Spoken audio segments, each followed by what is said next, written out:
जय हिंद दोस्तों, welcome to our classes. कैसे हैं आप सभी? आई होप आप लोग अच्छे होंगे और अपनी पढ़ाई बहुत ही अच्छे ढंग से कर रहे होंगे। फ्रेंड्स, आइए स्टार्ट करते हैं आज की क्लास को। और एक चीज मैं आपको बताना चाहूंगा कि आप यदि यूपी बोर्ड के स्टूडेंट हैं तो आपके भी एग्जाम की डेट शीट आ चुकी है और आपका एग्जाम 18 फरवरी 18 फरवरी से स्टार्ट हो रहा है। तो बिल्कुल कमर कस लीजिए। और मैं भी अब एग्जाम ओरिएंटेड चीजों को बता रहा हूं, जो टॉपिक्स आपको काफी परेशान करते हैं उन टॉपिक्स को मैं लेके अब आ गया हूं। तो आप लोग बिल्कुल पूरे सेशन में बने रहिएगा।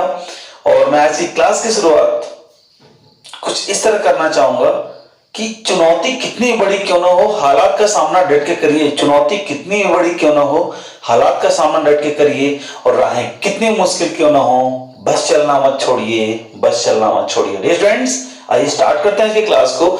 और आज आपकी पहली क्लास है। किस टॉपिक पे जरा देख सकते हैं आप? एक्टिव पैसे, जो काफी परेशान करता है स्टूडेंट्स को। तो पूरे सेशन में आप बने रहिएगा। मैं गारंटी के साथ कह सकता हूं कि अगर आप पूरे सेशन में बने रह रहे हैं तो आपका डाउट इसके खत्म होने वाला। और आपको पता है तो एक बार रिवीजन के तौर पे आप इस क्लास को जरूर देख लीजिए और अच्छे से पढ़ लीजिए। ओके फ्रेंड्स, आइए स्टार्ट करते हैं। देखिए, जैसे बात को समझिएगा। पहले अगर आपसे किसी ने कहा कि एक्टिव वॉइस का सेंटेंस है, इसे पैसिव वॉइस में चेंज करिए, तो होता क्या है ना कि हम क्या करते हैं कि सेंटेंस तुरंत मिला और बनाना स्टार्ट कर दिया। ये सबसे गलत तरीका होता है। आज इसकी पहली क्लास है, परिचय वाली क्लास है। आज मैं आपको बनाना नहीं सिखाऊंगा, बल्कि उन चीजों से परिचय कराऊंगा जहां पे सबसे ज्यादा गलतियां हम लोगों से होती हैं। तो जैसे आपको सेंटेंस मिला तो तुरंत आप बनाइए मत। आप पहले ये चेक करिए कि वह सेंटेंस वास्तव में एक्टिव में है कि नहीं है। वह सेंटेंस वास्तव में एक्टिव में है कि नहीं है। और जब बिल्कुल आप श्योर हो जाइए कि वह सेंटेंस एक्टिव में है, तब उसे पैसिव में क्या करिए? कन्वर्ट करिए। तो सबसे पहला क्वेश्चन तो यही है कि हम कैसे पहचाने कि कोई सेंटेंस एक्टिव में है कि नहीं है। चलिए देखते हैं। देखिए, जैसे आप सेंटेंस जब हम लिखते हैं ना, तो स्ट्रक्चर यदि माने हम,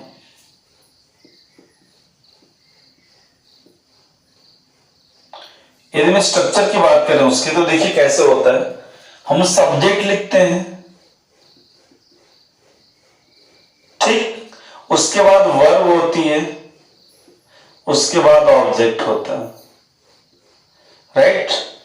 होप आप लोगों को मालूम होगा। आप क्लास 6 से लेकर के क्लास 12 के किसी क्लास के स्टूडेंट आप देख सकते हैं फ्रेंड्स। इसको ध्यान रखिएगा। ये तरीका हो गया। दूसरा टाइप जो है आपका, आपने सब्जेक्ट लिखा, आपने हेल्पिंग वर्ब लिखा,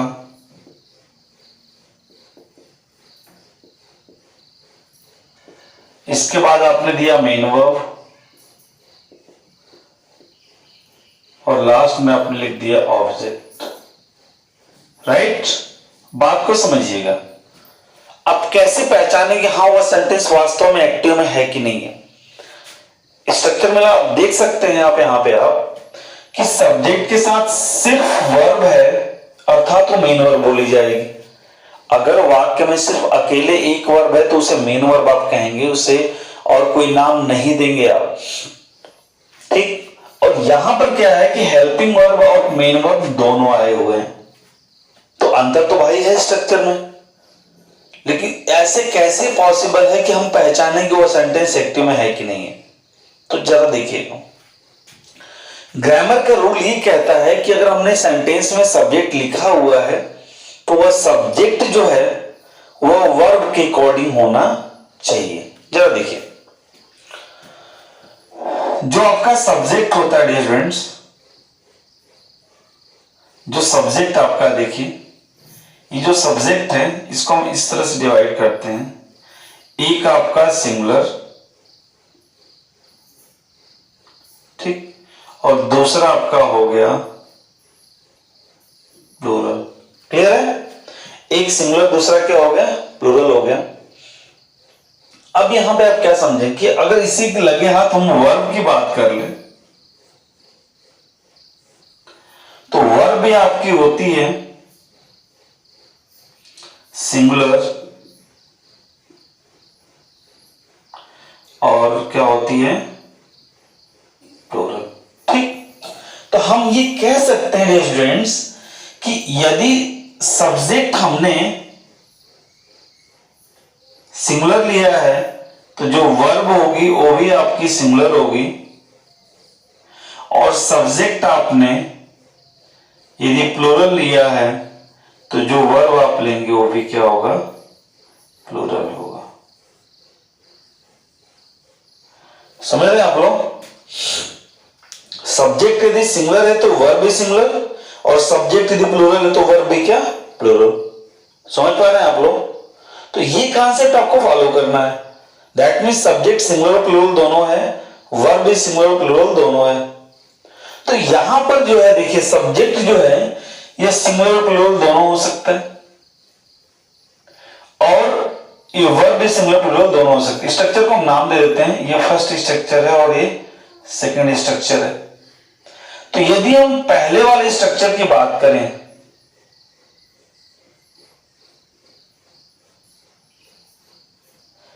स्ट्रक्चर नंबर 1 की बात करें हम यहां पे, तो यहां पर आपको क्या मिला है देखिए, सब्जेक्ट है, वर्ब है, ऑब्जेक्ट है। वर्ब सिर्फ एक आता है, मेन वर्ब है। तो यहां पर जो ये वर्ब है ना, ये मेन वर्ब जो है वो सब्जेक्ट के अनुसार होगी। ठीक, तो कहने का मतलब ये है कि अगर सेंटेंस में आपको सब्जेक्ट, वर्ब और ऑब्जेक्ट मिले, सिर्फ वर्ब मिले अर्थात मेन वर्ब मिले, एक वर्ब मिले, मेन वर्ब मिले, तो वहां पर वह वर्ब यदि इस सब्जेक्ट के अनुसार है तो वह सेंटेंस एक्टिव वॉइस में कहलाएगा। अगर सब्जेक्ट सिंगुलर है तो वर्ब भी सिंगुलर, सब्जेक्ट प्लूरल है तो वर्ब भी प्लूरल। ठीक, अर्थात subject singular, verb singular, subject plural, verb plural. अर्थात ये वर्ब जो है यदि सब्जेक्ट के अनुसार है तो आपका सेंटेंस एक्टिव वॉइस में, अर्थात ये सब्जेक्ट सिंगुलर तो वर्ब भी सिंगुलर, सब्जेक्ट यदि प्लूरल तो वर्ब भी क्या, प्लूरल। क्लियर है? बोलिए। तो स्ट्रक्चर 1 में एग्जांपल देखेंगे हम, जरा देखिएगा। राहुल goes to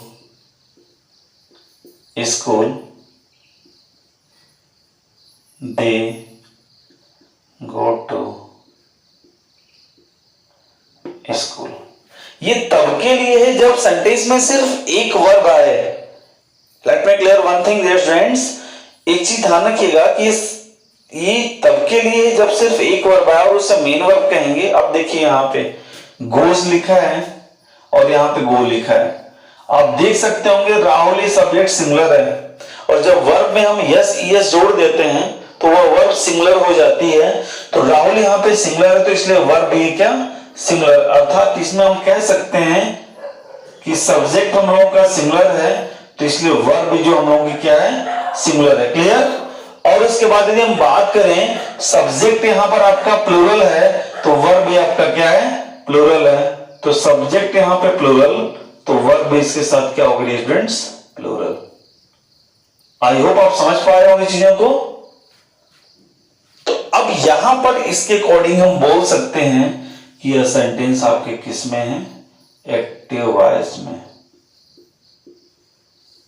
ठीक, इसे आपको ध्यान रखना होगा। जब सब्जेक्ट सिंगुलर तो वर्ब भी सिंगुलर, सब्जेक्ट प्लूरल तो वर्ब भी क्या, प्लूरल। तो इस कंडीशन में आपके जो सेंटेंस हैं वो कहलाएंगे किस वॉइस में, एक्टिव वॉइस में। क्लियर है ना? इसको ध्यान रखेंगे। अब बात करें हम स्ट्रक्चर 2 की। स्ट्रक्चर नंबर 2 की हम बात करें तो यहां पर आपको subject, helping verb, main verb, object दे रखा हुआ। तो यहां का कॉन्सेप्ट ये होता है स्टूडेंट्स कि जो यहां पर ये हेल्पिंग वर्ब आती है ना, ये हेल्पिंग वर्ब होती है आपके सब्जेक्ट के अकॉर्डिंग। हेल्पिंग वर्ब किसके अकॉर्डिंग, सब्जेक्ट के अकॉर्डिंग। और फिर मेन वर्ब होती है आपके हेल्पिंग वर्ब के अकॉर्डिंग। यानी सभी एक दूसरे के अकॉर्डिंग आते हैं, चाहे वो एक वर्ब आए तब भी, दो वर्ब आए तब भी। अगर वो सभी के सभी सब्जेक्ट के अकॉर्डिंग हैं, सेंटेंस एक मेंटेन सेंटेंस है, तो वहां पर एक्टिव वॉइस होगा। देखिए कैसे है। जैसे हम स्टूडेंट्स हेल्पिंग वर्ब की बात करें, हेल्पिंग वर्ब की हम बात करें तो ये भी आपका जो होता है ना सिंगुलर और प्लूरल होता है। देखिए कैसे, मैं एक सेंटेंस लिख रहा हूं, Radha is singing a song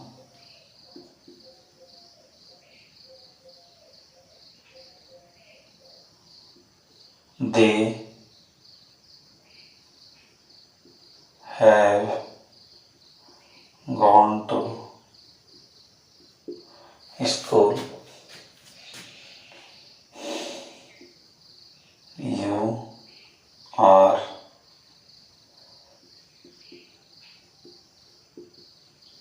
cleaning this room. अब समझिएगा चीजों को ध्यान से। मैंने क्या बोला कि अगर दो वर्ब मिले तो उसमें एक हेल्पिंग वर्ब होगी, दूसरी मेन वर्ब होगी। तो जो हेल्पिंग वर्ब है वो सब्जेक्ट के अकॉर्डिंग और जो मेन वर्ब है वो हेल्पिंग वर्ब के अकॉर्डिंग। कैसे देखिएगा कि राधा यहां पे बताइए सिंगुलर है, फिर जब राधा सिंगुलर है तो इस यहां पे हेल्पिंग वर्ब है, तो इस भी क्या है आपकी सिंगुलर है। अब जब हम जिस सेंटेंस में इस का प्रयोग करते हैं एज अ हेल्पिंग वर्ब, तो वहां पर हम यूज करते हैं डियर स्टूडेंट्स मेन वर्ब की फोर्थ फॉर्म, जो आपका यहां पे दिया हुआ है। तो आप खुद बताइए कि जो इज है ये राधा के अकॉर्डिंग है कि नहीं, बोलिए है कि नहीं, है ना। जो फिर सिंगिंग है ये भी इसके अकॉर्डिंग है कि नहीं, बताइए है। तो इस प्रकार से ये जो सेंटेंस है आपका, यहां पर जो हेल्पिंग वर्ब है वह आपका सब्जेक्ट के अकॉर्डिंग है और जो मेन वर्ब है वह हेल्पिंग वर्ब के अकॉर्डिंग है, इसलिए ये सेंटेंस आपका एक्टिव में है। बात समझ गए। अब देखिए यहां पर लिखा they have gone to school. They क्या बताइए सब्जेक्ट और प्लूरल है, हैव भी क्या बताइए प्लूरल है। तो बताइए ये हैव दे के अकॉर्डिंग है और हैव के साथ हमेशा वर्ब की थर्ड फॉर्म यूज की जाती है। तो बताइए थर्ड फॉर्म हैव के अकॉर्डिंग है कि नहीं, बताइए है ना। तो they have gone to school, यहां पर भी ये सेंटेंस किस वॉइस में है, एक्टिव वॉइस में। इसके बाद you are cleaning this room, you are cleaning this room, फिर आर देखिए प्लूरल है और यहाँ पे यू भी क्या है प्लूरल है, देखिए इसके अकॉर्डिंग हो गया। और आर के साथ जब आर हेल्पिंग वर्ब होती है तो मेन वर्ब की फोर्थ फॉर्म यूज की जाती है, तो ये इसके अकॉर्डिंग है, तो ये क्या हो गया बताइए एक्टिव वॉइस में। एक और लिख लेते हैं, they do not write they do not write a letter, they do not write a letter. देखिएगा यहां पे ध्यान से, देखिए जो डू है प्लूरल है, दे भी आपका प्लूरल है, देखिए इसके अकॉर्डिंग हो गया। फिर डू के साथ जब डू का use as a helping verb होता है तो उसके साथ वर्ब की फर्स्ट फॉर्म आती है, तो ये इसके अकॉर्डिंग है, बताइए है कि नहीं है। तो इसलिए भी सेंटेंस किसमें है, एक्टिव में।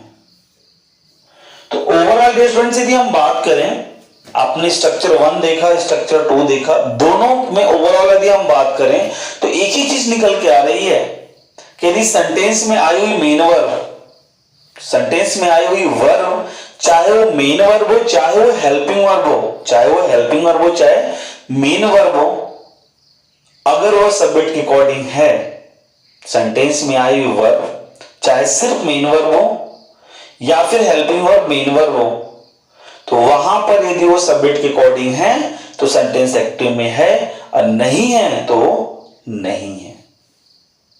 तो आई होप आप इनको नोट कर सकते हैं अच्छे से। आप पॉज करके शॉर्ट स्क्रीन ले लीजिए, मैंने बिल्कुल स्क्रीन छोड़ दी है, आप लोग इसको पॉज करके आप इसका शॉर्ट स्क्रीन ले लीजिए। और हाँ, मैं एक चीज जरूर कहना चाहूंगा कि आप इसे नोट करके चीजों को समझिए, क्योंकि अब समय नहीं है डियर स्टूडेंट्स कि आप चीजों को बार बार देखें, एक बार देखिए, अच्छे से देखिए, कंफर्म कर डालिए। ओके, तो मिटा दें इसको। चलिए, तो पहला पॉइंट हमारा ये था कैसे पहचाने एक्टिव वॉइस को, राइट। कैसे पहचाने एक्टिव वॉइस को, पहचान लेंगे आप लोग, बोलिए। अब आप कहेंगे सर इंट्रोगेटिव का होता है, इंपरेटिव का होता है। भाई वही चीज है, बस आप इतना समझिएगा कि चाहे सेंटेंस असर्टिव का हो, इंट्रोगेटिव का हो, इंपरेटिव का हो, सबके साथ वही चीज फॉलो है, अकॉर्डिंग होंगे। वर्ब सब्जेक्ट के अकॉर्डिंग होगी तो सेंटेंस एक्टिव वॉइस में होगा, वरना नहीं होगा। Is that clear? ओके, चलिए मिटाते हैं इसको।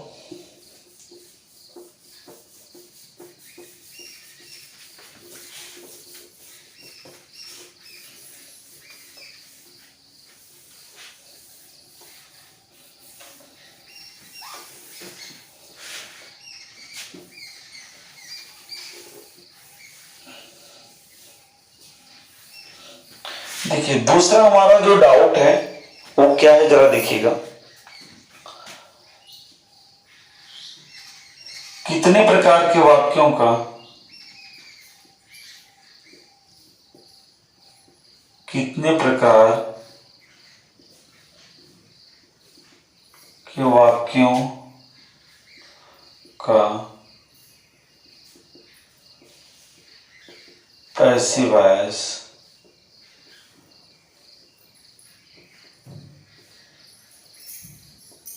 कितने प्रकार के वाक्यों का पैसिव वॉइस बनाया जाता है?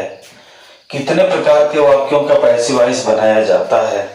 कंफर्म करें, करना चाहते हैं? चलिए देखिए, 3 प्रकार के वाक्य, आंसर मैं बता दे रहा हूं आपको।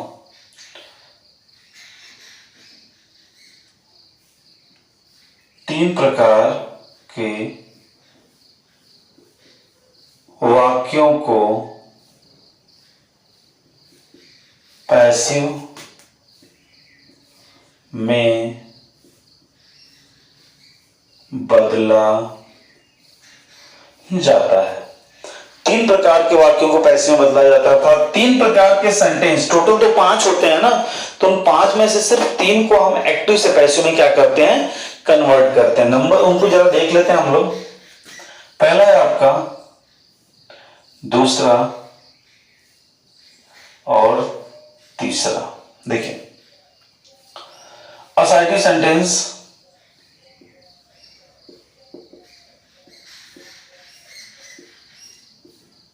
दूसरा इंट्रोगेटिव सेंटेंस,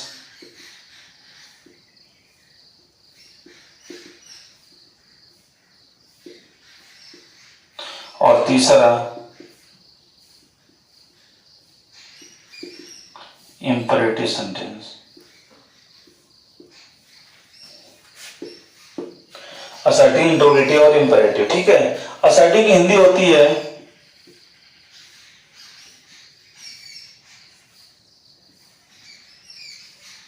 साधारण वाक्य, इंट्रोगेटिव की होती है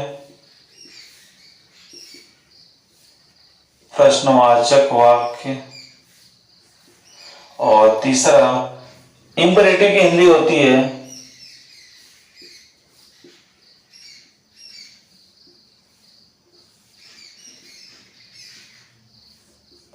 आदेशात्मक वाक्य।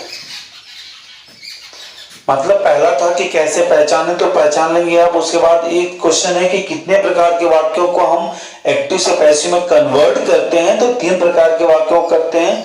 असर्टिव सेंटेंस साधारण वाक्य, इंट्रोगेटिव सेंटेंस प्रश्नवाचक वाक्य, एंड इंपरेटिव सेंटेंस आदेशात्मक वाक्य। क्लियर है? तो आप हेडिंग अप डालेंगे असर्टिव सेंटेंस साधारण वाक्य। इसको जरा हम समझा लें, एक एक करके तीनों को समझा देते हैं आप लोगों को। चलिए देखिए, असर्टिव सेंटेंस जब आपको मिलेगा ना एक्टिव वॉइस में, तो एक्टिव वॉइस में स्ट्रक्चर कैसे होगा जरा देखिएगा ध्यान से। हम एक्टिव के स्ट्रक्चर की बात करेंगे तो आपको ऐसे सेंटेंसेस मिलेंगे। यदि हम इसमें पॉजिटिव की बात करें तो ऐसे subject plus main verb plus object, ठीक। या फिर आपको मिल सकता है subject plus helping verb plus main verb plus object. Clear? अगर इसी में हम नेगेटिव की बात कर लें, किसकी बात करें? नेगेटिव की, तो subject plus helping verb plus not plus main verb plus object. चीजें आपको ऐसे मिलेंगी। अभी हम एक्टिव ही देख रहे हैं, पैसिव में नहीं बना रहे हैं बाबू। तो एक्टिव में स्ट्रक्चर कैसे मिलेगा आपको? असर्टिव सेंटेंस जब होगा तब। तो असर्टिव सेंटेंस जब आपके पास होगा ना, असर्टिव सेंटेंस जब होगा तो उस समय आपको दो ही टाइप के सेंटेंस असर्टिव सेंटेंस के अंतर्गत मिलेंगे, पहला पॉजिटिव और दूसरा नेगेटिव। अगर पॉजिटिव मिलता है असर्टिव सेंटेंस में तो दो प्रकार के स्ट्रक्चर आ सकते हैं। सब्जेक्ट सीधा मेन वर्ब आएगा, अर्थात एक वर्ब आएगी, मेन वर्ब होगा, उसके बाद ऑब्जेक्ट होगा। या दूसरा हो सकता है कि subject helping verb main verb object होगा। अगर सेंटेंस नेगेटिव गया तो subject helping verb not main verb object. Clear है? अब ये भी चीज में है कि मेन वर्ब भी सब्जेक्ट के अकॉर्डिंग होगी, ये हेल्पिंग वर्ब भी सब्जेक्ट के अकॉर्डिंग, ये मेन वर्ब भी हेल्पिंग वर्ब के अकॉर्डिंग। समझ रहे हैं आप लोग? ठीक, यहां पर भी वही दशा, नेगेटिव वाले में भी हेल्पिंग वर्ब सब्जेक्ट के अकॉर्डिंग और मेन वर्ब भी हेल्पिंग वर्ब के अकॉर्डिंग। सेंटेंस सीधा एक्टिव वॉइस में है। इसमें नो डाउट स्टूडेंट्स, अगर चीजें ऐसी हैं, अगर इस तरह से जो मैंने बताया वो ऐसी हैं तो सेंटेंस एक्टिव वॉइस में है। क्लियर? चलिए इसको स्क्रीन सॉरी स्क्रीन लेके इसको नोट डाउन कर लीजिए आप लोग। कर लिए? कर लीजिएगा पॉज करके। ठीक है, मिटा दें इसको, बोलिए। ठीक,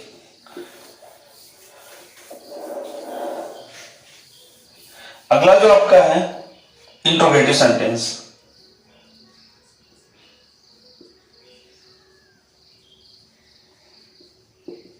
इंट्रोगेटिव सेंटेंस जिसकी हिंदी होती है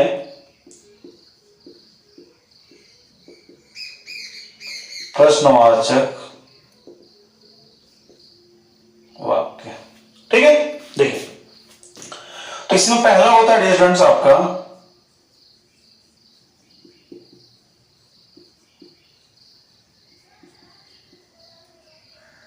हेल्पिंग वर्ब टाइप।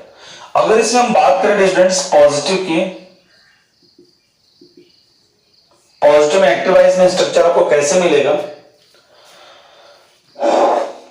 तो आप लिखेंगे helping verb plus subject plus main verb plus object और लास्ट में क्वेश्चन मार्क। अगर बात कर ले हम नेगेटिव की, तो यहां पर आप लेके आएंगे helping verb plus subject plus not main verb object और लास्ट में क्वेश्चन मार्क। और ये पहचान जो आपकी है ना वो किसकी बताइए? एक्टिव की। समझ रहे हैं ना? ये एक्टिव की पहचान है। साथ साथ नोट डाउन करते जाइए आप लोग। अगर मैं वो बता रहा हूं आप साथ साथ नोट डाउन भी करिए। पहले यहां पे ध्यान से देखिएगा, पॉज करके नोट डाउन कर लीजिएगा, शॉर्ट स्क्रीन ले लीजिएगा। ठीक है ना? पहले समझिए इंट्रोगेटिव सेंटेंस मिला आपको जिसकी हिंदी होती है प्रश्नवाचक वाक्य। तो उसमें दो टाइप से आते हैं सेंटेंस आपको, एक हेल्पिंग वर्ब टाइप और दूसरा डब्ल्यूएच वर्ब टाइप। तो जो हेल्पिंग वर्ब टाइप है ये, इसमें दो टाइप मिलेंगे, पॉजिटिव और नेगेटिव। तो जो पॉजिटिव है वो helping verb subject main verb object और लास्ट में क्वेश्चन मार्क। हेल्पिंग वर्ब जब नेगेटिव होगा तो helping verb subject not main verb object और लास्ट में क्वेश्चन मार्क। सेंटेंस यदि एक्टिव जा रहा है तो। क्लियर है? यहां पर भी वही प्रक्रिया देखिए, जो हेल्पिंग वर्ब है ये इस सब्जेक्ट के अकॉर्डिंग लगेगी और जो ये मेन वर्ब है इस हेल्पिंग वर्ब के अकॉर्डिंग आएगी। यहां पर भी हेल्पिंग वर्ब इस सब्जेक्ट के अकॉर्डिंग और मेन वर्ब इस हेल्पिंग वर्ब के अकॉर्डिंग। क्लियर है? इस कंडीशन में सेंटेंस एक्टिव वॉइस में होगा। देखिए जैसा मैंने असर्टिव में समझाया वैसे यहां पर भी बाबू, बट सेंटेंस हमारा इंट्रोगेटिव है तो सेंटेंस को लिखने का तरीका चेंज हो गया। उसमें सब्जेक्ट पहले था, हेल्पिंग वर्ब बीच में थी, यहाँ पर हेल्पिंग वर्ब पहले हो गई, सब्जेक्ट बीच में हो गया। समझ पा रहे हैं ना आप लोग? तो इसे नोट डाउन कर लीजिएगा, ठीक है। अब इसमें यदि हम बात कर लें थोड़ा स्टूडेंट्स WH वर्ड की,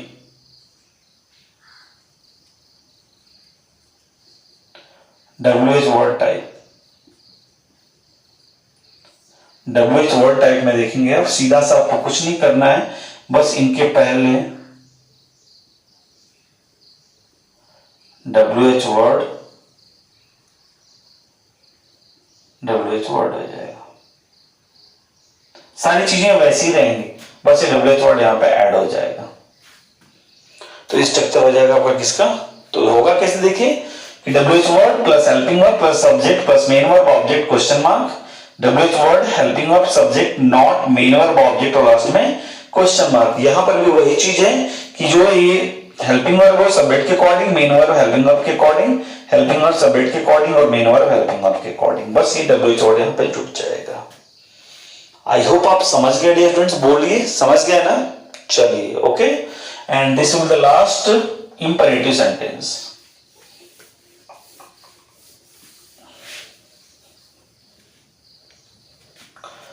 तीसरा है आपका इंपरेटिव सेंटेंस, आदेशात्मक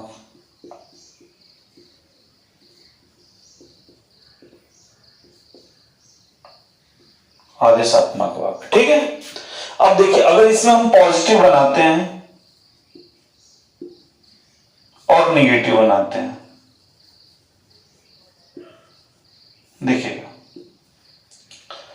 तो सबसे पहले स्टार्टिंग होती है इसकी मेन वर्ब से, फर्स्ट फॉर्म प्लस ऑब्जेक्ट, और यहां पर होता है डू नॉट प्लस ऑब्जेक्ट।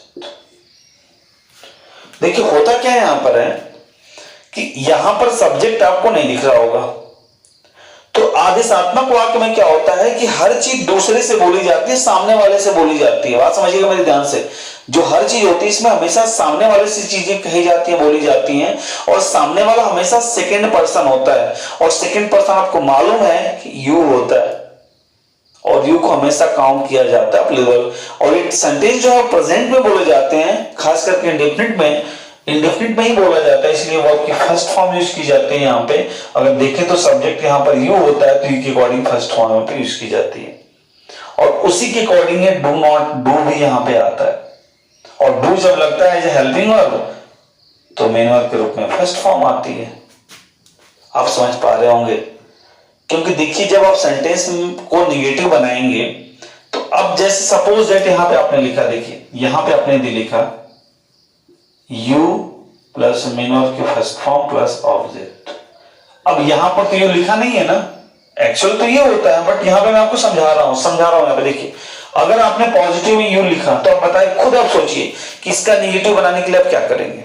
तो निगेटिव बनाने के लिए यही करेंगे कि इसमें वर्ब की फर्स्ट फॉर्म लिखी हुई है, और फर्स्ट फॉर्म सिर्फ फर्स्ट फॉर्म आती है प्रेजेंट इंडेफिनिट में, और प्रेजेंट जो फर्स्ट फॉर्म है प्रेजेंट इंडेफिनिट में आती है।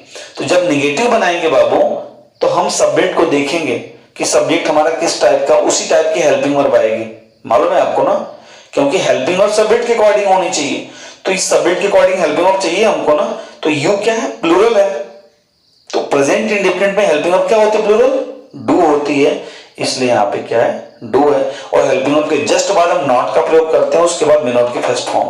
तो जब हेल्पिंग वर्ब के रूप में डू आता है तो उसके साथ क्या आएगी, मेन वर्ब की फर्स्ट फॉर्म। आई होप आप रिलेट कर पा रहे होंगे, कर पा रहे हैं ना। तो ये चीजें हैं आपकी 3 सेंटेंस जिनको बनाया जाता है एक्टिव वॉइस से पैसिव वॉइस में। एक्टिव वॉइस का स्ट्रक्चर मैंने आपको बता दिया। अगला जो क्वेश्चन होगा इसमें नहीं, क्योंकि वीडियो ज्यादा लंबी हो जाएगी, दिक्कत आपको भी होगी, पहले इतनी चीजें समझ लीजिए।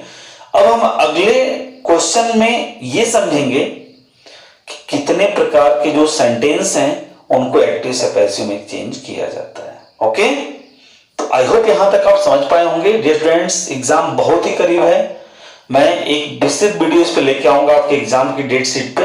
तब तक आप इन क्लासेस को एंजॉय करिए, अपने फ्रेंड सर्कल में अधिक से अधिक शेयर करिए। मिलते हैं नेक्स्ट वीडियो में, अपना ध्यान रखिए।